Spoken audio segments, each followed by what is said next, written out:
Right now, somewhere in the world, a decision made by a government you've never voted for is about to raise the price of your morning coffee. A war, 8,000 miles away, can empty your gas tank faster than your own habits ever could.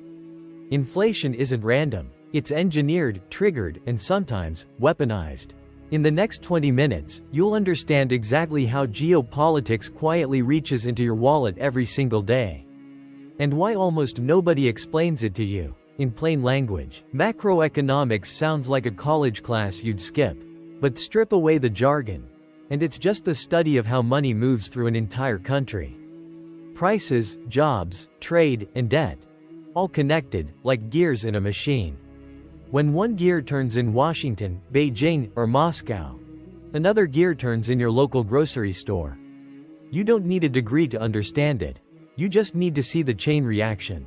And that's exactly what we're about to trace, link by link. Let's start with the most direct link, war and oil.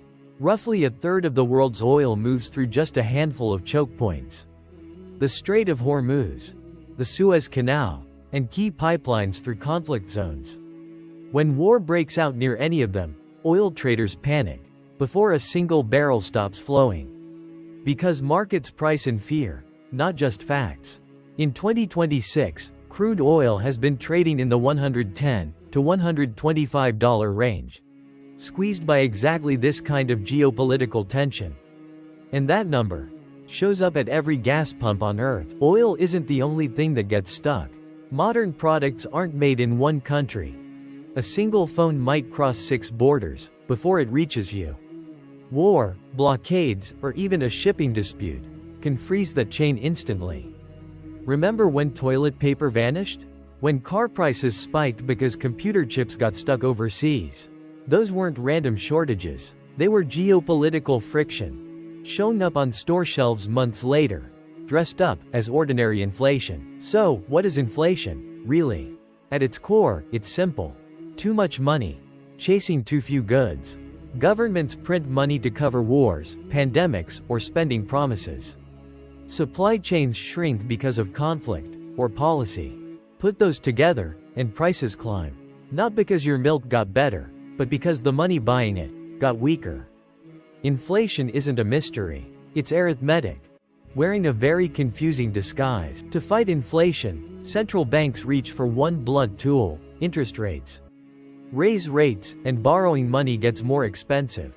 For mortgages, credit cards, and business loans. That's meant to cool down spending and slow price growth.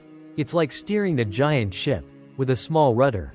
Turn it too hard, and you risk a recession. Turn it too soft, and inflation keeps eating your paycheck. Central bankers make this trade-off every single month, and every choice ripples straight into your bank account. Sometimes, it's not the prices that break.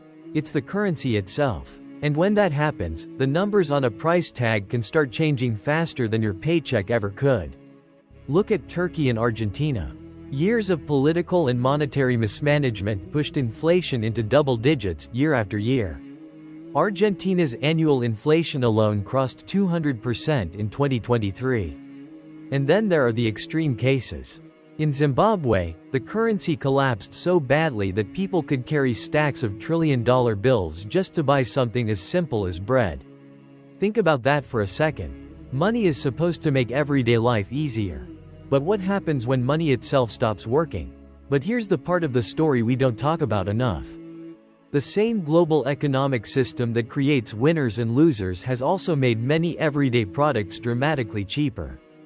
Cheap imports, more competition, more choices on store shelves. Economists credit globalization and expanding trade as important contributors to the enormous reduction in global poverty over the last few decades. And honestly, that's something you don't hear nearly enough. Globalization isn't automatically the villain. Sometimes, it's quietly working in your favor.